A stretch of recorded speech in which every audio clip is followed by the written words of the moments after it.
podcast from CBS Sports. High drive, center field, hit the wall, grand slam. This is magnificent. Got a fantasy question? Email fantasybaseball@cbsi.com. Get ready to win your league. Where fantasy becomes reality. Now here's Frank, Scott, Chris, and Adam.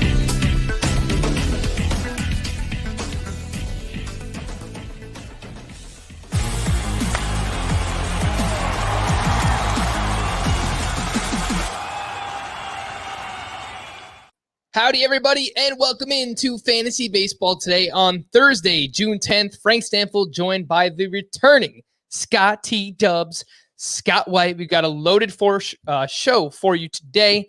Got some buy or sell items, 7 double dongs on Wednesday. Of course, we got to talk about Garrett Cole because everybody's talking about Garrett Cole. Can you get anything in a trade for Taijuan Walker? I'm not sure, but let's try. Your emails and much more. Scott, you're back. What's up, man? How's life?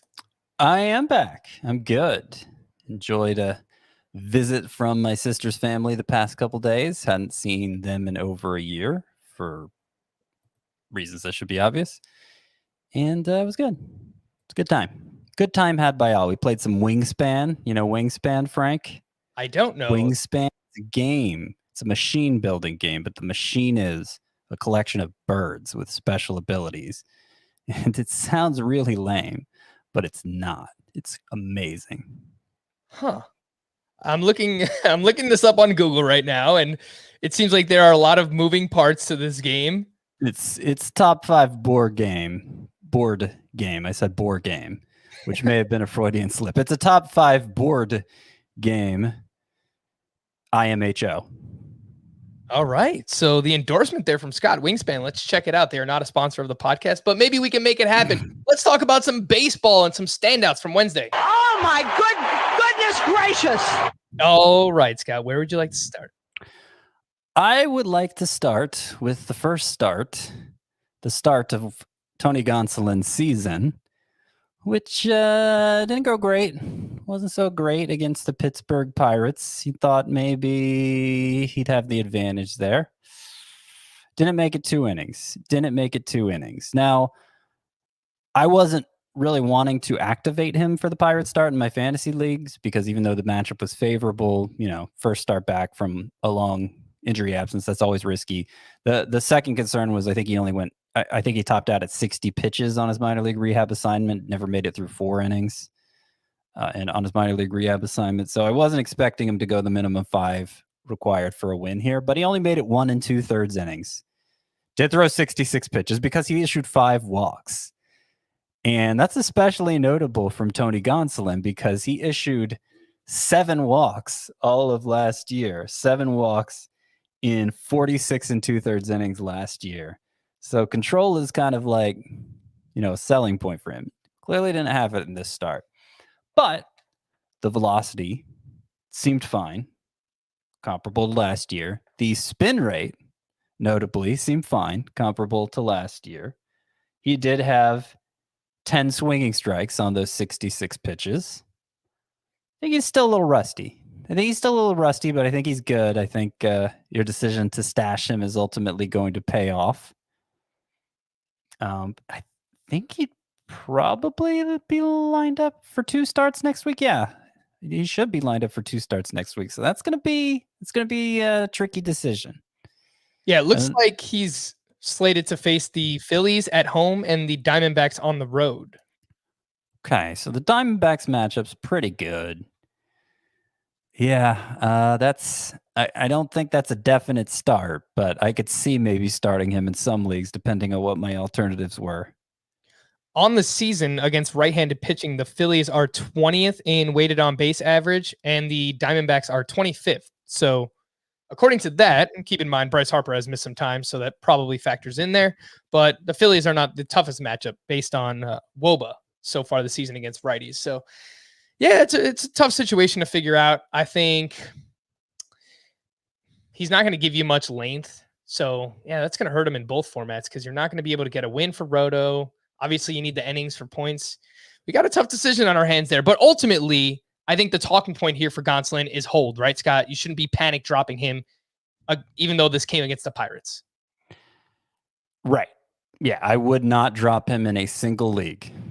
All right. And he is 81% rostered. So he still might be available in some 10-team leagues. So I'm still really excited about him. I know this was a not great start, obviously, here against the Pirates, but ultimately he's got a spot in the rotation as long as he remains healthy. And I think he's going to be really good. So if you can, even deeper leagues, I would send out some really low ball offers right now in those leagues if you can. For one, Tony Gonsolin. Scott, the name I wanted to bring up is Tyler O'Neill, who had 3 more hits on Wednesday, including a double dong. He is now batting .291 with 15 home runs and a .974 OPS on the season. And entering Wednesday night, he was averaging 3.2 fantasy points per game, which was tied for 18th among outfielders. Mind you, in points leagues, his worst format. Terrible plate discipline, strikeout rate over 30%, walk rate below 5%. He's 84% rostered, so I don't think that he's available, in many leagues outside of the shallowest, where I think he kind of needs to be added, Scott, anywhere. Must add no matter what, based on the way that he's playing. But we have some buy or sell items coming up later on. So I had one for Tyler O'Neill, buy or sell, that he is a top 40 outfielder rest of season, regardless of format. Rest of season. So the last time we talked about Tyler O'Neill, I pointed out, obviously, the plate discipline's awful. The barrel rate is unbelievably high, suspiciously high, seemingly unsustainably high. And I'm not sure he can, the expected stats are what they are because he's barreling up so many balls, but can he continue to barrel up so many balls all season long? I still have my doubts. It's, obviously he hasn't come back to earth yet. He's closing in on the major league lead in home runs up to 15 now, and that's with some time missed to injury. I don't doubt he has power. I just think it's unreasonable to suspect him to barrel balls at that rate all season long. And if that barrel rate cuts in half, which would still be a good barrel rate, what are his numbers going to look like with that strikeout rate? I'm not saying he's going to be useless in a 5 outfielder league. I think that's far-fetched, but I don't know that he has staying power in like a 3 outfielder league. So I think I see Tyler O'Neill as a sell high candidate. Interesting. Okay, so it sounds like you're selling him as a top 40 outfielder rest of season. I mean, it's a weak position, and 40 goes. Yeah, I mean, Yeah, I sell. Not by a lot, but I sell. Yeah, so I'm looking at the border there of your top 40, and you have Cedric Mullins at 38. I would rather have Mullins over Tyler O'Neill. Brian Reynolds, I think that's a floor versus ceiling kind of thing, but in a points, I would stick with Brian Reynolds. In Roto, I think I would probably take Tyler O'Neill over him. Brandon Lau, that's probably an interesting one, right? Like if you have Brandon Lau, and let's just say Tyler O'Neill was available, wouldn't you rather just take a shot on Tyler O'Neill at this point over Brandon Lau? Yeah, I would. Yeah. So he's right on that border of being right on that border outfield the rest of the season, but a sell high, according to Scott White. I'm trying to think of a name. Who is a good, like if you can sell him for Blackman is like always my go-to now for a buy low, even though he's not really a buy low anymore. If you could make that happen, Scott, you would send that out? Oh, what was the offer? I'm sorry. Tyler O'Neill for Charlie Blackman? Yeah, I'd rather have Blackman. I'm looking for a starting pitcher. If you can trade Tyler O'Neill for Luis Castillo right now, would you do it?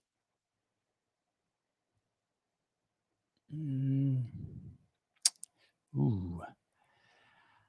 I don't know about that. If you progress the way that you're saying, I think I would. I think I would do that. Yeah.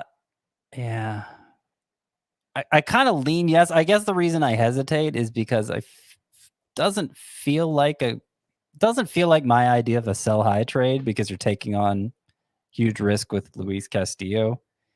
Like I feel like selling high, my goal is to cash in something unstable for something stable. That has the potential to be just as good. That's kind of a combo buy low, sell high deal. And But if I'm not totally comfortable calling Luis Castillo a buy low at this point. I think there's a case to be made, but I'd want it to be lower than O'Neill that I'm buying with. So how about Max Fried? Would you do it for Max Fried? Would I trade O'Neill for Fried? Yes. Yeah. All right. So that can be one that we're looking at. For the record, I think I would do it for Luis Castillo. I understand there's a lot of risk involved. I think there's a lot of risk involved with both of those players right now, but it's hard to ignore what Tyler O'Neill is doing so far this season, but just does not seem sustainable with that lack of plate discipline that he has displayed all season long. And it's that time of the show where we need to talk about Garrett Cole, because obviously he's been a huge topic of conversation and the face of foreign substances in baseball. And he marched into Minnesota to face the Twins and Josh Donaldson, who singled him out. And Garrett Cole was good. I was about to say very good, but here's why. 6 innings, 2 runs, 0 walks, 9 strikeouts. The final line on the surface, that is very good.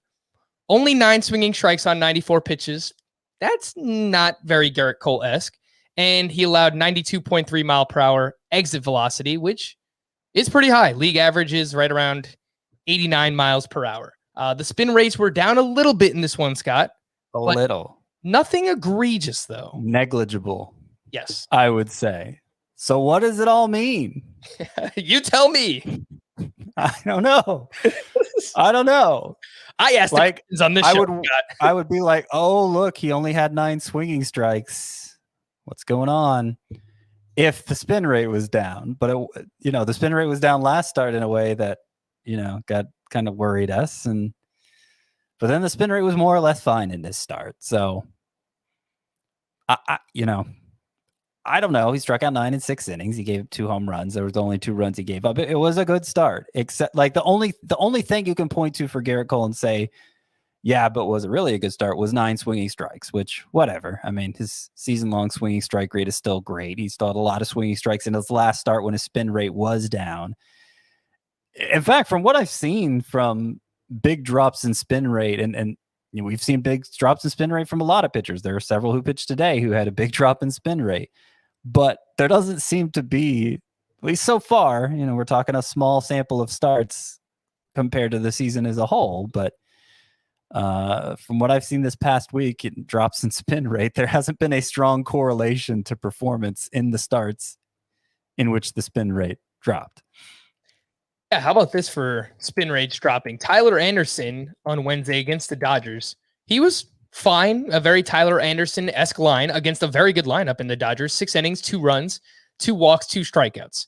His spin rates on all 5 of his pitches were down 180 plus RPM in this start. So I don't know, and this isn't meant to be like a cop-out answer. And I know that, we're supposed to be here to give people advice and our opinion on this situation, but we just don't really know, because something like this with Tyler Anderson, when I see all these spin rates down for him, I would think, man, he must have got blown up.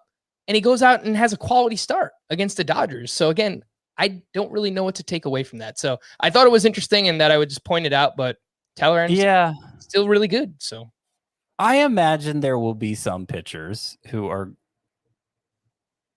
they lose the loss of spin rate is going to be a significant thing for them. But, more spin is a good thing on 4-seam fastballs. It's a good thing on sliders. It's a good thing on cutters. It's a good thing on curveballs. It's not a good thing on anything else. I don't think. I don't think I forgot a pitch in there that it's good for. Yes. I think on like splitters and changeups, Scott, spin rate doesn't matter. It actually sinkers. Better. Yeah. If it's a pitch that you want to drop, if it's a pitch that you want to settle low in the strike zone, then you want it spinning less as opposed to more. Mm-hmm. So I don't know. Because this is being called now a cheating scandal, which is funny because I wasn't really thinking of it in that way. It just, it's been such a talking point for so long. Okay, obviously a lot of guys are using the sticky substance to help them get more spin on their pitches, and it's not being enforced. So maybe someday it'll be enforced. But right now, this is just what's going on, and everybody knows it. So it didn't strike me as a scandal watching it all unfold, okay, now we're going to start enforcing it. It just seemed like a decision that was being made one way earlier, and now it's being made another way, and players have to adjust. That's how I was kind of seeing it. But I saw the term scandal being raised in media and cheating scandal being raised, and I guess it's technically true. It's just weird having followed the story so closely for these past few years. That's just not how it feels to me. But I imagine the public at large and casual baseball fans, they're going to be super turned off by just the messaging of everything. That's kind of straying from the point I was bringing up, but okay, yeah, I know what it was. So one observation when players started getting busted for PEDs and suspended was they'd come back and they wouldn't really be that different. And yet, obviously, the league as a whole changed with the crackdown on PEDs. And so I imagine that's how this is going to play out too, where the majority of pitchers who lose spin, we won't see a drastic impact on their numbers. Like they won't go from being a high-end fantasy pitcher to a low-end fantasy pitcher. Maybe a handful will, but by and large, I don't think we'll see that. But we will see like league trends change because of it. Just the macro effect will be bigger than the micro effect. That's what I'm kind of anticipating, that how this will play out. And, it's just me kind of theorizing, but that's what I'm thinking right now. It's better than what I've got at this point, Scott. So we'll take anything that we can get. Before we hit the news and notes, just wanted to remind everybody what is on CBS Sports HQ this week. As always, CBS Sports HQ is the network to start your sports news day at 8 a.m. Eastern with Morning Buzz, an hour of highlights, news, and all the days need to know. And come back or leave us on all day at 6 p.m. where we break down all the night's action and release dozens of picks from the best analysts and cappers in the sports world. How to watch HQ? It's easy. Go to your Roku, Apple TV, Fire TV, really most connected TVs, and look for the CBS Sports app. Fire it up. Check out HQ, the only 24/7 free sports streaming network. News and notes from Wednesday. Sonny Gray went to the IL with a right groin strain. He's set to miss at least 2 starts. I guess it could wind up being more than that, but it's been a pretty mess season overall from Sonny Gray. Started the year on the IL, 3.40 ERA, 1.30 WHIP. It's kind of standard Sonny Gray. He doesn't go that deep into his starts. He's fine. He's like a borderline top 35-ish, top 40 starting pitcher, but he is going to miss some time here. Adalberto Mondesi took batting practice and did some other work on Tuesday. He remains without a timetable after going on the IL with a hamstring injury. Rangers closer Ian Kennedy was placed on the IL with a left hamstring strain. Josh Sborz has consistently been the 8th inning man during save opportunities that I have noticed. One of my favorites, of course, DeMarcus Evans, has been just okay since being called up. The strikeouts are there. He walks quite a few people. It's only been something like 8 innings. Scott, if you had to make a prediction, who gets the next save for the Texas Rangers? And does it matter? Well, of course it matters. We don't really know how long Kennedy was so good that obviously we expect him to reclaim the role when he gets back. But do we have any indication of the severity of this hamstring injury? It was labeled as mild, is what So yeah, I'm skeptical anyone will really have a chance to gain a foothold here, and as good as he was, and really pick up fantasy value. So I guess maybe it doesn't matter so much. I guess I'm going to contradict myself. It was really just stalling for time because I have no idea who picks up the next save. Man, I don't know who's been the 8th inning guy for the Rangers. Looking at these names, I looked at their past 3 saves and I had to go back a while, man. The Rangers have not they have not been winning a lot of games. But Josh Sborz was and you spell that Sborz if you're looking up that name. He has been the consistent 8th inning setup man for Ian Kennedy in those saves that I have seen. So, he strikes out guys. The ERA is high, but the underlying numbers look better. Yeah, I mean, I guess he'd be my guess, but again, I don't think it's going to be. I don't think it's going to be anybody who has staying power. Give it to DeMarcus Evans, you cowards. Trevor Story is likely to be activated on Thursday against the Marlins. Mets manager Luis Rojas said Carlos Carrasco is no longer throwing off a mound. Apparently, Carrasco has not suffered a setback, but is working on regaining his strength in his hamstring before he ramps up intensity. I'm not sure that I buy that. It's been a really weird season for Carrasco. He was getting set to go on a rehab assignment in early May, and then they transferred him to the 60-day IL. So I don't know if something happened during that time frame, but the guy has gone through a lot in the past few years. So ultimately, I just hope everything's all right with Carrasco. But it seems like I would be very surprised if we saw him in the first half of the season. That's basically how I would put it.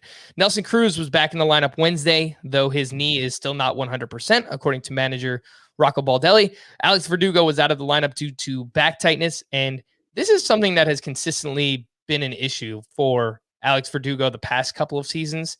He hasn't missed really extended time on the IL, but he misses games consistently, so he's still very good, but just keep that in mind. Joey Gallo was out due to right groin tightness. Garrett Cooper went to the IL with a lumbar strain. First base prospect Lewin Diaz was recalled, but is not expected to get much playing time because there's no universal DH in the National League. Alejandro Kirk served as the designated hitter at extended spring training on Wednesday. He's on the IL with a left hip flexor strain. Remember, Alejandro Kirk is a plump man who is a very good hitter for the Toronto Blue Jays. He is one of their catcher prospects. They have a few catcher prospects, actually, but there was excitement about him in 2 catcher leagues. So a name to remember. I mean, then until the game started, but yeah, he didn't really do anything. It was in April. It's worth pointing out, and things have been better since April for hitters as a whole, and maybe things are about to get a lot better. The spin rate's going down. But no, Kirk hit for a lot of average in the minors, makes a lot of contact.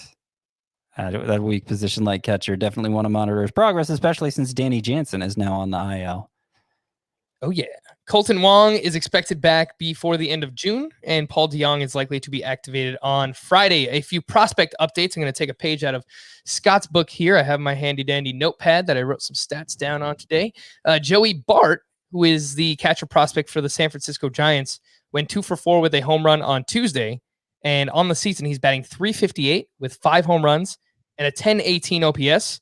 However, Scott, I just don't really see how Joey Bart can earn playing time with the Giants given their current setup, because they have Brandon Belt at first base. They have Buster Posey, who has been crushing the ball all season long. I just don't really see a way for Joey Bart to get at bats this year. I mean, 34-year-old catcher is hardly invulnerable from injury. For sure. Yeah, I mean, I guess barring injury, but yeah. And we've seen Brandon Belt go on the IL a couple times already, so I wouldn't rule it out. I'm writing the latest prospect report tonight. It should be up Thursday, and I left Joey Bart outside of my top 5 prospects to stash, but he's not far off. If it was a top 10 prospects to stash, he'd probably be on it. Of course, I wonder if any prospects are worth stashing the way prospect call-ups have gone the last couple of years, but that's a different story for a different day. Bobby Witt Jr., we haven't talked about him in a while, but in the month of June, he's batting .333 with 3 home runs and 2 steals. And Scott, I don't know if you saw this. It should have been 4 home runs in June, because he hit what was supposed to be his second home run of the game on Tuesday night, but he got called out because apparently he did not touch home plate. Apparently. There was a video of it, and I posted the video, and people were like, he clearly touched home plate. But if you watch him cross home plate, he kind of does like a little sidestep thing, and then he goes back, like he stutters for a second, and it looks like he goes back to touch it, but he doesn't want to.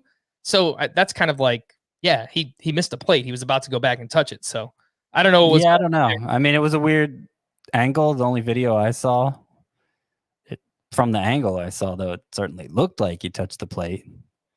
So, yeah, I mean, at least he got a triple out of it, a triple goes on the stat line instead of a home run in that instance. So, at the end of the day, it's not going to be the difference between him getting promoted or not. Yeah. He's been on fire lately at AA, and so I expect he'll move up to AAA pretty soon, and then after that, we'll see. I was going to note that he has a 28% strikeout rate this year, so that is suboptimal. It has been better lately, though, as he's heated up. Yeah, I think it was as recently as like last week or 2 weeks ago, it was in the mid 30s in terms of strikeout rate. So, yeah, down to 28%. He's making 20-year-old to AA. I mean, that's. I think overall, it's been really impressive for Bobby Witt. Yeah, I would agree with that. All right, let's get into some buy or sell here, Scott. And the first one, buy or sell. Alex Bregman is living off the juice balls back in 2019. And this comes on the same night where he had 2 doubles and a home run. He had a very good game. But tonight excluded, his last 92 games since the start of last season, he was hurt last year, so we'll factor that in. 268 batting average with just 12 home runs. That is a 19 home run pace over 150 games. So buy or sell, Scott. Bregman is living off the juice balls from 2019. Buy to an extent. Yeah, I mean, I think he's better than a 20 homer a year guy. And I think he's a really good hitter overall. I mean, in terms strikeout to walk rate is amazing. He's going to hit for average. But he may be closer to a 25 to 30 homer guy than the 40 homer guy, which, I don't know that anybody was really predicting him to have another 40 homer season. Yeah. But yeah, I think if you're holding out hope for that at this point, that's you need to change your thinking. And his StatCast page is really uninspiring too, but it's always been. Yeah, it's kind of a Chris Bryant thing, right? In that way where he's always succeeded even with lower StatCast numbers too. So obviously he has the advantage of that short porch in left field in Houston. So that's a big factor for Alex Bregman. He does pull a lot of his fly balls, which ultimately helps his numbers. I think he's going to be better. And I think tonight was probably the start of it. I will also point out that in his career, first half versus second half, first half OPS 866 in his career, second half 945. This guy usually crushes the ball in August and September. So typically a slow starter for Alex Bregman. I think he's going to get better. And I would still be buying, especially in a points league. If you can make that happen, I would try to buy Alex Bregman. Scott, Carlos Correa, buy high or sell high? This is an interesting one.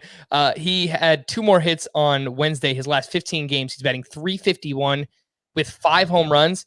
And he has hit second in the lineup 7 straight games. So they moved him up in the lineup, and maybe that's helping him with pitches that he's seen right between Altuve and Bregman. It's obviously a great spot to be for Carlos Correa. But he does have an injury history as well. So you factor that in. Would you be looking to buy high or sell high on Carlos Correa? Well, the most recent trade I made in fantasy baseball was just this weekend, and I traded for Carlos Correa. So okay. I guess that puts me in the buy high category. His strikeout rate and his walk rate are both the best they've ever been, but the strikeout rates especially, it's actually Bregman-like. His expected batting average is 90th percentile. He's hitting the ball as hard as he's ever hit it. Expected numbers look great. The actual numbers look great. I think he's back to being a high-end shortstop. I am with you there. I think a bona fide top 10 shortstop, regardless of format, rest of season for Carlos Correa. And one of my bold predictions coming in was that he would be this year's version of Corey Seager. Obviously, he hasn't lived up to those expectations yet, but if these last 15 games is an indication of anything close to what we're going to get rest of season, then maybe he will live up to that bold prediction. So I would be buying high on Carlos Correa as well. Scott, what level of starting pitcher do you think you would have to offer to acquire Carlos Correa right now? I'm in a 15-team league where I somehow have an abundance of starting pitching, and I've been trying all season to trade with someone for Carlos Correa, and they need pitching. And I have like Aaron Savale, I have Carlos Rodon. I don't think Chris Paddock could get it done, obviously, but do you think Savale does, or do you have to go all the way up to someone like Rodon? What do you I think Savale could. His numbers have gotten a little worse here recently, so you missed your chance to sell as high as you possibly could on him. But particularly if the person who has Correa is like really hurting for pitching, then I think Savali could get it done, and I think that would be a great use of him. Another starting pitcher. Let's see, who do I have in that same range? So I'm looking at Correa is actually the third highest scoring shortstop in head-to-head point scoring. Wow. Now. That's With very as much good. as he's actually passed Bogarts. Wow. In overall fantasy points and per game production, Correa is now ahead of Bogarts. Damn. So it's probably going to be hard to get him. Probably is, yeah. Would you trade Rodon, or is that too much? I'd have to have a really deep pitching staff and a weak offense. Like if I need that trade, I could see doing it in part because I feel like they're going to have to curtail Rodon's innings at some point.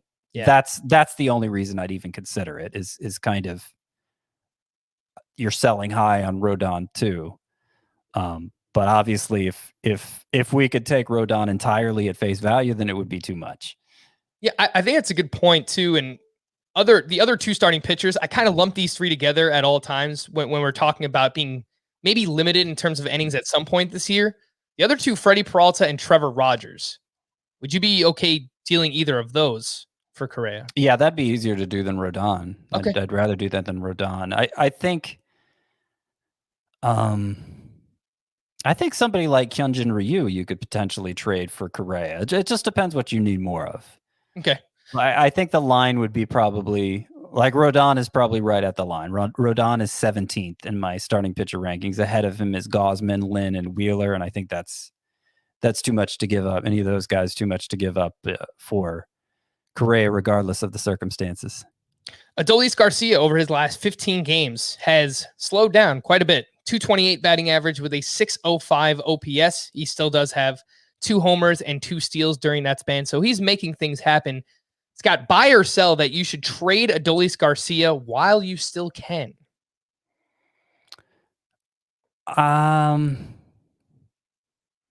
Yeah, I mean, I have more confidence in him than O'Neill. And O'Neill's kind of brought their numbers so that they're similar. I'd rather trade O'Neill of the two of them. I think Garcia is going to remain a pretty useful source of home runs all year. Like you can't expect him to maintain his May pace all season long. But I think technically speaking, he's probably a sell high. His numbers are more likely to get worse than hold steady from here. So I don't know. I guess I kind of dispute the wording of "well, you can," but I do think if you can get face value for him right now, that you're probably going to benefit from that in the long run. And I know that he is ranked very highly, particularly in Roto, with what he's done in terms of hitting home runs and stealing bases so far this season. But he is still ranked as a top 20 player. So look, you're not going to get top 20 value in return for him, but if you can get a top 40 player rest of season out of Adolis Garcia, and again, that comes back to selling high, the sell high aspect of it, then yeah, it's something that I would look into doing. I still do think he's going to hit for a lot of power, and I think he's still going to run quite a bit because that is what the Rangers do. The Rangers in the AL, the Padres in the NL, two of the most aggressive teams in baseball on the base path. So sell high while you can on Adolis Garcia, but don't just sell him for anything. Nathan Eovaldi, not great, Bob. Against the Astros, 5 2/3, 11 hits, 5 earned, 3 walks. In his first 3 starts of the season, a 2.08 ERA. His next 10 starts, a 4.75 ERA. That is tonight included. Scott, buy or sell that Nathan Eovaldi is droppable in 12-team leagues? I actually dropped him a few turns ago in one, he remained out there. And then his previous 2 starts before this one were pretty good, so I picked him up again. I'd say he's right on the fringes there in a 12-team league. I'm reluctant to drop him again after this start. And I'll point out he has a 357 xFIP, which is pretty good. He swinging strike rate, I believe, is actually last year was better, but both 2020 and 2021 have been much better than his career as a whole. So there are some things to like here for Nathan Eovaldi. I just think you have to know you have to take the good with the bad, realize he's just a mid-class pitcher. I was surprised to find out, though. I mean, Eovaldi, after this start, his ERA is 4.11, his WHIP is 1.29. Adam Wainwright's ERA is 4.19, his WHIP is 1.22. Wainwright had a good start today. So their ERA and WHIP are basically identical, Wainwright and Eovaldi, and I would have assumed Eovaldi's numbers were much better.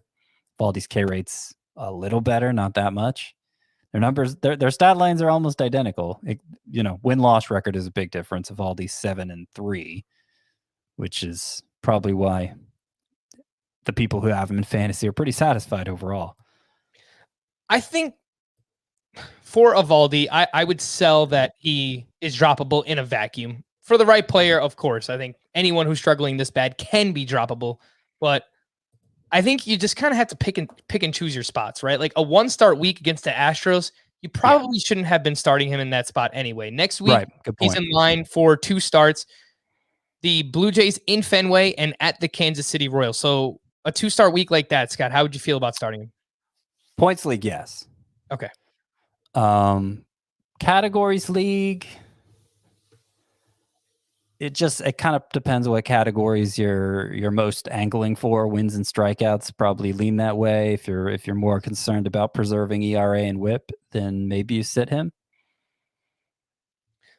Well, while we're on the topic of Nathan Eovaldi being droppable, would you drop him for Austin Gomber, who continues this run of success at the Marlins on Wednesday? 5 innings, 1 run, 0 walks, 5 strikeouts. His last 8 starts, this was since he got blown up, the start after that. He has a 2.59 ERA, Austin Gomber does, with 48 strikeouts to just 4 walks over 45 and a third innings pitched. He is 59% rostered. Scott, buy or sell, Austin Gomber is a must-add. And would you drop Eovaldi for him? I think it's fine to add Gomber. I liked him as a sleeper pitcher this week, even with just the 1 start. And obviously he's on a good run, like you've said. But he does have the great misfortune of pitching his home games in Colorado, and it's just hard to get around that. His starts at Colorado this year, the very first one was terrible. He walked 7. And that's a big reason why his season-long walk rate is so skewed. But the other 3 starts at home have been great. I just don't trust that to continue. I'll never feel comfortable starting Austin Gomber at home. And the thing that often happens with Rockies pitchers is they get rattled at Coors Field a couple times. They start.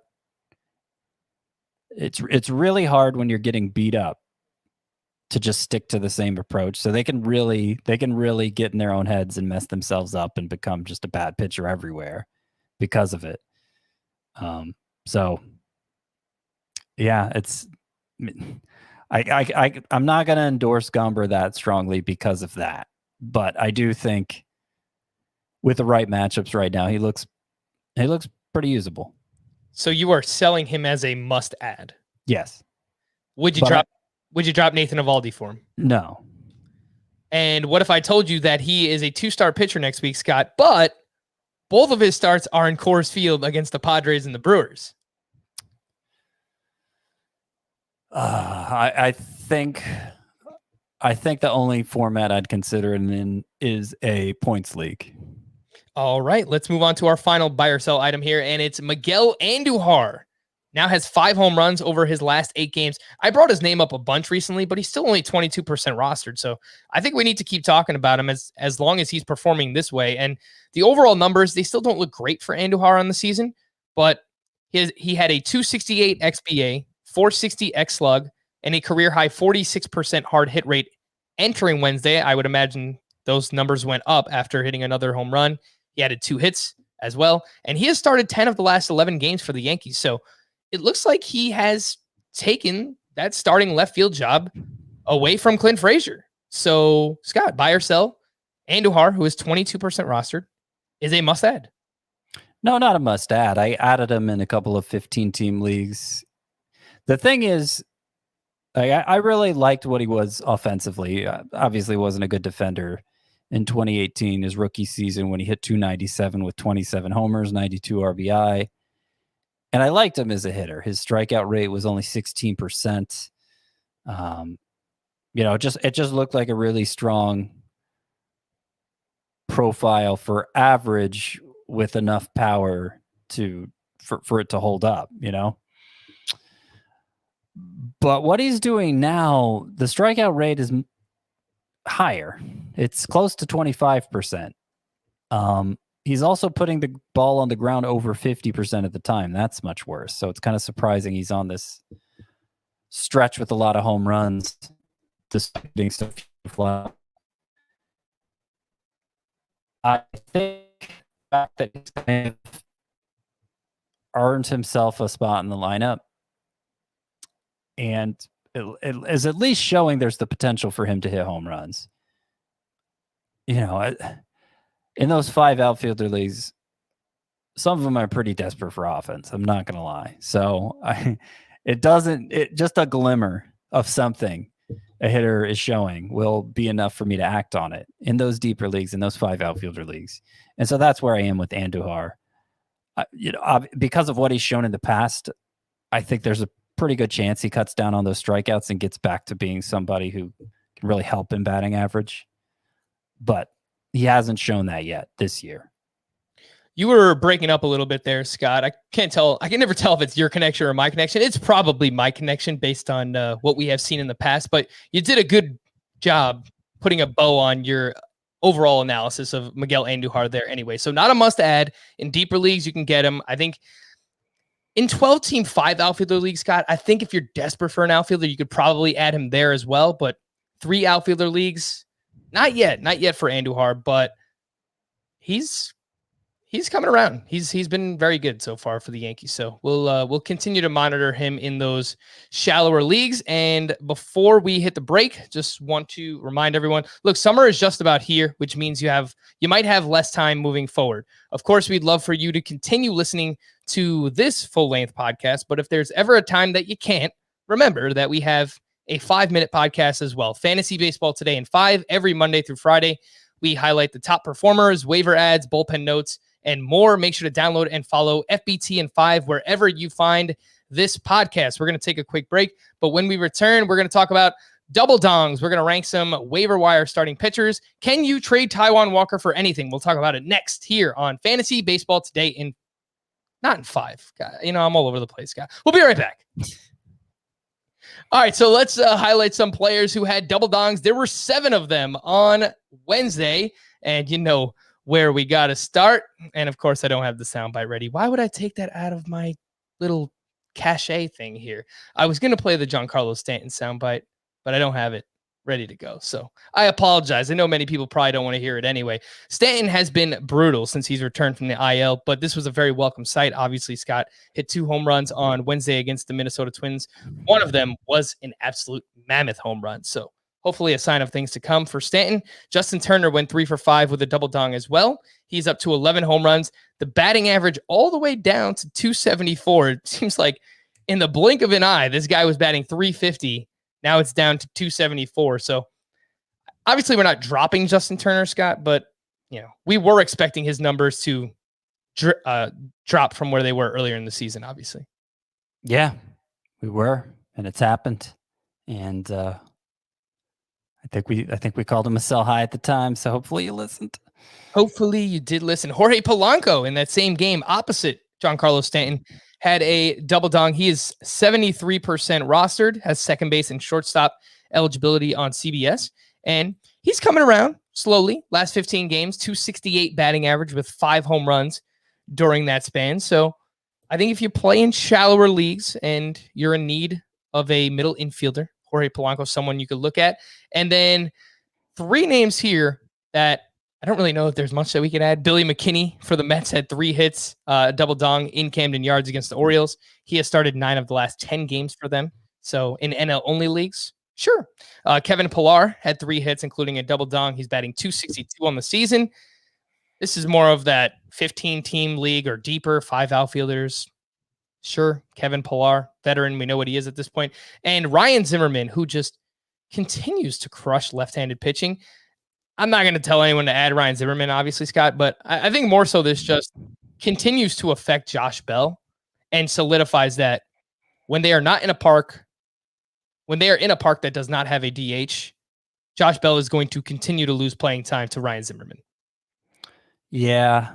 I had a couple leagues this weekend when I was doing my waiver claims where I had really no choice but for the past few weeks, I had no choice but to start Josh Bell. I kind of missed my chance at any other first baseman on the waiver wire, and I knew Josh Bell was not a good option to start, but there was nobody else. So Pavin Smith emerging on the waiver wire this past week, that inspired me to replace Bell with him.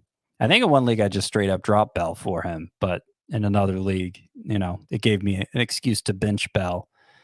Of course, Pavin Smith sat today, so that wasn't great. And look, Pavin Smith has a limited ceiling. He's not going to provide the power of most corner infielders, but he's going to hit for average. He's going to score. I think he's been batting lower in the lineup right now, but his season-long run total is high because he spent some time in the leadoff spot. And I think he's going to be pretty useful. And Bell really hasn't been, and I'm beginning to lose faith that he will. I think that is definitely fair to say of Josh Bell. He's been better since the start of May, but still overall hasn't been the Josh Bell that we were hoping he would be this season. Let's rank these waiver wire starting pitchers, Scott. More so for deeper leagues, I would say, but it's Tucker Davidson versus Vladimir Gutierrez. They both had pretty good starts on Wednesday. Tucker Davidson at the Phillies, 6 shutout, 4 hits, 1 walk, 4 strikeouts. I love that he only walked 1 in this start. His last time out, he walked 5, and control has been his issue in the minors. Again, that's Tucker Davidson. He is 28% rostered, in line for 2 starts next week versus the Red Sox and the Cardinals. And Vladimir Gutierrez, who was an okay-ish prospect for the Cincinnati Reds, made his 3rd start of the season against the Brewers, 7 innings, 2 runs, 3 walks, 7 strikeouts. The ERA now at 2.65 with a 1.12 whip. He is 14% rostered, has 2 starts next week at the Brewers and at the Padres. Which one do you like more, Scott? Davidson or Gutierrez? I think Davidson has the higher ceiling. Gutierrez serves up a lot of fly balls. That's why he has a 515 xFIP, and that's going to be a problem given his home park. He doesn't have the put-away pitch like Davidson does with that slider. Now, it's interesting. Davidson was a pitcher whose spin rates were way down in this most recent start, and you see all the trouble it caused him. He actually issued 1 walk, and he still had 13 swinging strikes. He still had 10 swinging strikes on just the slider. So, I was reading up a little bit on the way that using sticky substances benefits starting pitchers, and one way is that they're able to throw sliders specifically more forcefully because they feel like they can control it better. So that was just interesting to see with Davidson, that he lost a lot of spin on his pitches, and yet the slider was still super effective for him. If anything, the control appeared to be better. So yeah, I like Davidson more than Gutierrez. I really don't have much hope for Gutierrez in the long run. In much deeper leagues, this is just a name to remember. Sam Long made his major league debut for the San Francisco Giants as a follower, a bulk reliever, and he went 4 innings, 1 run, 1 walk, 7 strikeouts with 10 swinging strikes on 69 pitches. And in his minor league career, he's been very good. 2.83 ERA, 1.12 whip. He is 4% rostered. So NL only, sure, pick him up, see where it goes. Anything deeper than that, put him on the scout team. The name there, Sam Long. His numbers were ridiculous at AAA this, prior to this promotion. 1.99 ERA, 0.79 whip, 14.7 Ks per 9. Yeah, I mean, it's kind of bounced around a few different organizations. Doesn't look like much of a prospect, but it was interesting that he was that good at AAA. And then his first appearance here was really good. So put him on the scout team, Sam Long. Put him on the scout team. Sell high on Taijuan Walker. Can we get anything for him, Scott? He was very good. Not going to take anything away from him. 7 innings, 1 run, 9 strikeouts to just 1 walk against the Orioles on Wednesday. 10 swinging strikes on 93 pitches. He's got a 2.07 ERA on the season. That comes with a 4.01 xFIP. And entering the start, he had a 9.3% swinging strike rate. That league average is around 11% usually. So he's decently below that. There's not enough here for me to buy into what Taijuan Walker has done on the surface. And I think that if you can sell him for anything, that I would look into doing it. A deeper buy low that I like right now is actually Alex Kirilloff in redraft leagues. Can you make that happen, you think, Scott? Taijuan Walker for Alex Kirilloff? Oh, I think you could. I don't know that I'd agree with you that I want to. Okay. I don't. It is a bad swinging strike rate. And I love swinging strike rate. It is also the same swinging strike rate exactly as Aaron Savale and Kyle Hendricks, both of whom we think of as pretty good pitchers. It's actually a better swinging strike rate than Zach Greinke. So it is possible to succeed with that strike rate. Obviously Taijuan Walker with the 2.07 ERA is overperforming. But just given his history, I think he's somebody we can reliably expect to overperform his xFIP by maybe a full run. Because that's pretty much, you look at his history, that's basically always what he's done. So, low 3s ERA for Taijuan Walker rest of the way, mid 3s at worst. I don't know. I think he's going to be very Savale-like. The difference between someone like Walker and Savale or Hendricks, Scott, is that he walks so many batters. He didn't in this start, but after this start, he's still averaging 3.5 walks per 9. So when you walk that many batters and you don't get strikeouts to mitigate it, and you don't get a lot of ground balls, he's at a 39% ground ball rate. It's all of those things kind of factored together leads me to believe, on Taijuan Walker. And especially if balls start to fly out a little bit more as the weather heats up. I don't know, man. I'm definitely more out on him than you are. We've kind of done an about face because I think earlier in the season I was talking up Taijuan Walker and now you're defending him a little bit more. So it's interesting to see. But yeah, I would try and sell him for, I don't know. I don't know what's weird about Taijuan Walker is he's been a really good ground ball pitcher in the past, or maybe that's overstating it. He's been a pretty good ground ball pitcher in the past, and he hasn't been this year. And so I could see how he's had good home run luck. But again, he's not supposed to have a 2.07 ERA. That's obvious. But actually, the 4.01 xFIP would be the second lowest xFIP he's ever had. And he's had some pretty good seasons in the past. So I don't know. He's a difficult pitcher to evaluate. I'm not saying he's not a sell high, but he's not just a dump him guy either, I don't think. So would you try to sell him for something higher than Alex Kirilloff? Was that the takeaway? Because Kirilloff stacked. That's the thing. I don't know how usable Kirilloff's going to be. Taijuan Walker certainly feels much more usable than Kirilloff right now. Okay. And so, obviously there's a chance Kirilloff kind of takes off mid-season given the pedigree, but yeah, I feel like Walker's worth more than that right now. All right. So if you're going to try and sell high, shoot for something better than Alex Kirilloff. A few deeper waiver wire options here, Scott. If you need a middle infielder, Willy Adames or JP Crawford, both are playing pretty well right now. We spoke a little bit about Crawford, Chris and I did last night, but he went 2 for 4 with 2 walks, 1 run, and 1 RBI on Wednesday, and he has led off in 8 straight games. And over his last 15, he's batting .357, 2 homers, 1 steal, and he plays 7 games next week. Willy Adames just went 4 for 4, and since joining the Brewers, he is batting .300 with 3 homers in 17 games. So if you needed a middle infielder, Scott, JP Crawford or Willy Adames? Definitely Adames. Looking at his career numbers away from Tropicana Field, he might be a different player now that he's out off the Rays, especially, you can't get a much more drastic park shift than that going to Miller Park. So I think there's a chance Willy Adames really improves with this move. I'm not saying it's definitely going to happen, but I think there's a chance. Is there anything to see here, Scott, with Jake Fraley, who went 2 for 5 with a run and an RBI and a stolen base on Wednesday? He has played 14 games this season. He's got a 257 batting average, 2 homers, 3 steals, and a 31% walk rate.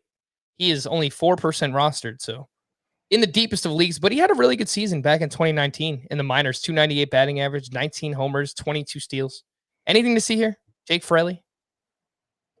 I'm not particularly moved by it, but it's something to keep an eye on. I think if it was between him and like Andujar, I'd go Miguel Andujar for sure. All right. There's some leftover here, Scott. I'll just throw a few names your way. And if there's anything you would like to add about them, Alek Manoah made his 3rd start of the season on Wednesday. He was fine. 5 innings, 2 runs, 1 earned, 2 walks, 4 strikeouts, not 14. 14 would have been awesome. But he did have 13 swinging strikes on 90 pitches. Mark Canha has been awesome. The guy's 49 runs scored. Yu Darvish, another great start. Pete Alonso's coming around. He is 13 for 35 since returning from the IL. Casey Mize, a quality start in 7 of his last 8 starts. Raimel Tapia has 16 hits over his last 7 games. Adam Wainwright was great, which you have mentioned. He now has a 2.62 ERA at home this season in 8 starts there. So I think you can legitimately start him at home. And Ozzie Albies had 3 more hits over his last 37 games. He's batting .306 with 6 homers and 4 steals. Yeah, I didn't realize he had turned things around so much. So that's interesting. Casey Mize, I want to point this out for Casey Mize. He's a pitcher whose spin rates were down pretty significantly across the board. But he had 12 whiffs. One of the pitches that the spin rate was down on the most was the splitter. It was down 174 RPM from his league average. And that's a pitch, that probably improves with a lower spin rate. So, Mize turned in his usual quality start. He got 12 whiffs. He actually has a 12.7% swinging strike rate in his last 5 starts, which is pretty good. It's not elite, but it's, some pitchers that we think of as elite have that kind of swinging strike rate. So it seems like he's getting better. Casey Mize. There's still the lingering innings question. They've talked about how they're going to pull back on those innings at some point, but it hasn't happened yet. Mize is getting more usable with every start, I feel like. Yeah, and I've kind of downplayed him throughout this stretch because of they openly admitted that they were going to limit him throughout the summer months. So I don't know when that's going to be, but it hasn't come close anywhere recently, especially over these last 8 starts where he's been very good. So I think I wouldn't call him a must-start starting pitcher, but no, he's getting there. He's climbing up. He's been very good. The call to the pen, some bullpen updates. And for the Giants, Tyler Rogers blew the save in the 9th inning. He allowed 1 run. And then Jake McGee took the loss in the 10th. For the Rockies, Daniel Bard got his 8th save of the season.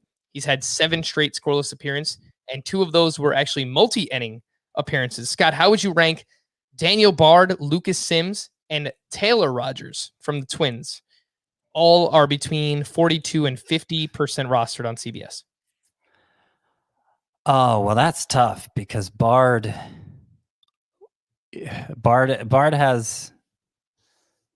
has issues, but one of them isn't job security. So the other 2, Sims and Rogers, have major questions about how consistently they're going to get how often they're going to be the guy that their team turns to for saves. So that makes it tricky. I think I actually go Bard first right now, just because I'm not totally sold the Reds are going to stick with Sims, and I'm definitely not sold the Twins are going to stick with Rogers. So I'd put them in that order: Bard, Sims, and Rogers. But they're all basically in the same range. For the Cubs, Craig Kimbrell got his 15th save. Kenley Jansen got his 14th save for the Dodgers. And in that game between the Nationals and Rays, it was a pretty wild game. Brad Hand allowed 2 runs over 2 innings pitched, and he picked up the win. and Diego Castillo actually allowed 2 runs. One of those was earned. He was, I'm sure, affected by the runner who starts on second base because they were in extras. And Diego Castillo wound up taking the loss in that game. So stream or not to stream for Thursday, we'll start with. Scott, both of these lists are, man, Not you good. usually hate this segment, this part of the show, but I'm just warning you, giving you a heads up beforehand. It's even worse than usual. Yes, it's very bad. For Come Thursday, on. Justice Sheffield at the Tigers, Mike Minor at the A's, Chichi Gonzalez at the Marlins, J-Happ versus the Yankees, Anthony DeSclafani, who I don't think qualifies because he's too rostered, and Tyler Alexander versus the Mariners. DeSclafani, he doesn't qualify because he's too rostered. Sheffield and Minor. Those are definitely the 3 of this list, but I wouldn't say I'm excited about any of them. I agree with you. Honestly, if you want to skip streamers for the next 2 days, now is the time to do it. For Friday, Keegan Aiken at the Tampa Bay Rays, Garrett Richards versus the Blue Jays, Merrill Kelly versus the Angels, Brady Singer at Oakland, Cole Irvin versus the Royals, and Mike Fultonevich at the Dodgers. Oh, heck no. Heck no. To Fulte at the Dodgers. Cole Irvin versus the Royals. Seems okay-ish. Yikes.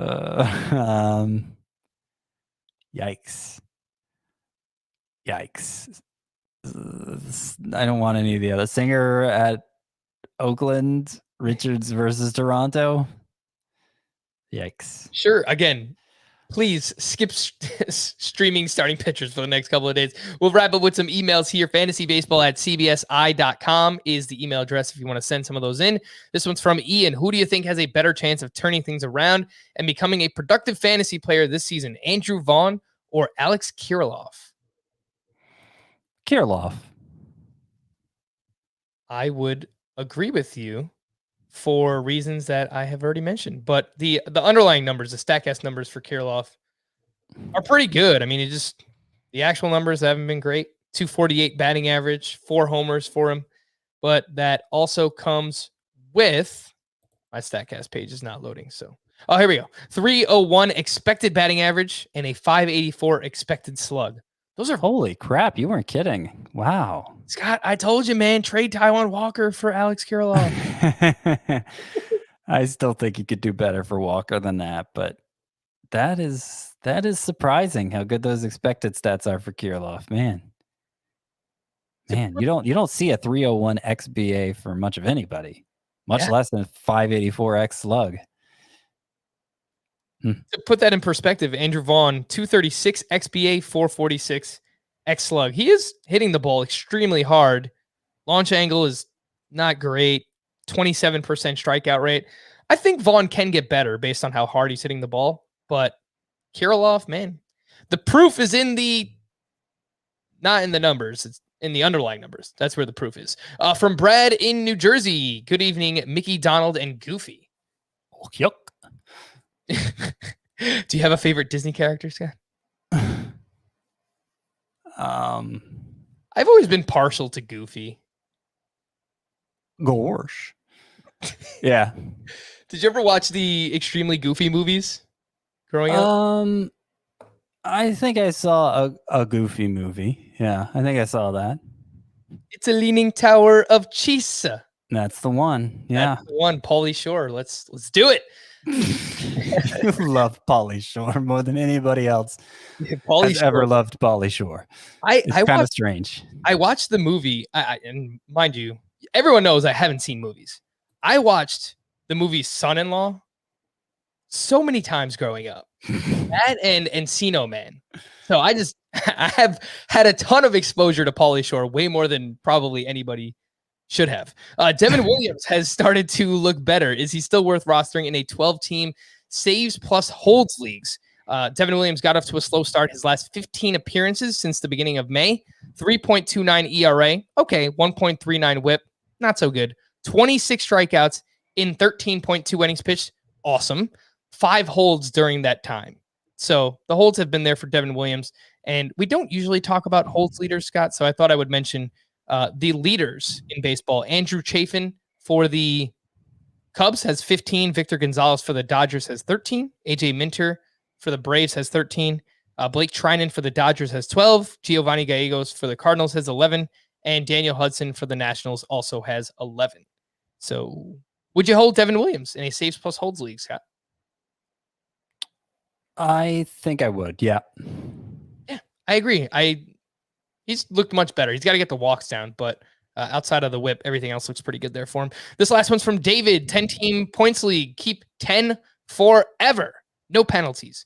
Trade away Jack Flaherty, receive Jesus Luzardo and Jared Kelenic. Points league. Keep 10 forever. Forever. I want to do it. I don't. Yeah, I want to do it. You know, like maybe if it was a 15 league, keep 10 forever, then, you know, it's hard to fill those 10 spots with players of the long-term caliber of Luzardo and Kelenic. But I mean, Flaherty, you know, is a stud in a 10-team league, and it's probably going to be pretty good competition for those 10 keeper spots in a league so shallow. So I want to do it.